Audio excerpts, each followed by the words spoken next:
Okay, bwana, tumekuwa tukifurahia na mziki ambao umekuwa ukizalishwa na video ambazo pia zimekuwa zikiachiwa na wasanii, au sio? Lakini nikuulize swali moja, je, ni sahihi kumtumia babako mzazi au mamako mzazi kama video king ama video vixen alafu mkajiachilia ile kinomanoma kama ni wapenzi? Sasa nikupitishe kwenye moja kati ya kisa ambacho mwanadada kidosho kabisa kutokea Ghana ambaye alifikwa na mauti Februari 8 mwaka 2018 alimtumia babake mzazi kwenye video ya ngoma ambayo inaitwa Sponsor, na umo akajiachia ile kinoma noma na kuzua maswali mengi sana, hisia tofauti tofauti kutoka kwa mashabiki na vitu kama hivyo. Hapo ukipita kwenye video ya Sponsor utaona kile ambacho mwanadada Ibon alikifanya na babake mzazi, lakini mwisho wa siku ikawa ni bonge moja la video. Sasa achia komenti yako,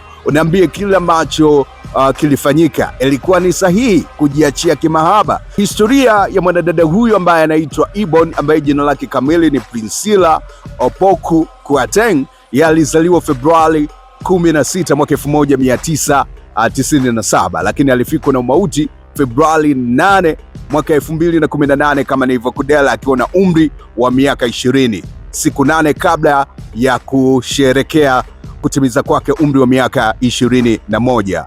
Kwa nini alifikwa na mauti? Ni kwamba alipata ajali wakati akitokea kumpa taarifa njema mamake mzazi kwamba amepata tour ama kuanza ziara yake ya kimziki barani Ulaya. So akawa na utaratibu wa kutembea sana na marafiki zake kwenda kula bata. Safari hiyo sasa ikawa njema ya kwenda kumsalimia mamake mzazi akiwa yeye na marafiki zake. Alipofika pale akamwelezea mamake mzazi, mamake akajawa na shangwe na akampa baraka zote kwamba mwanangu, kaiwakilishe Ghana, au sio?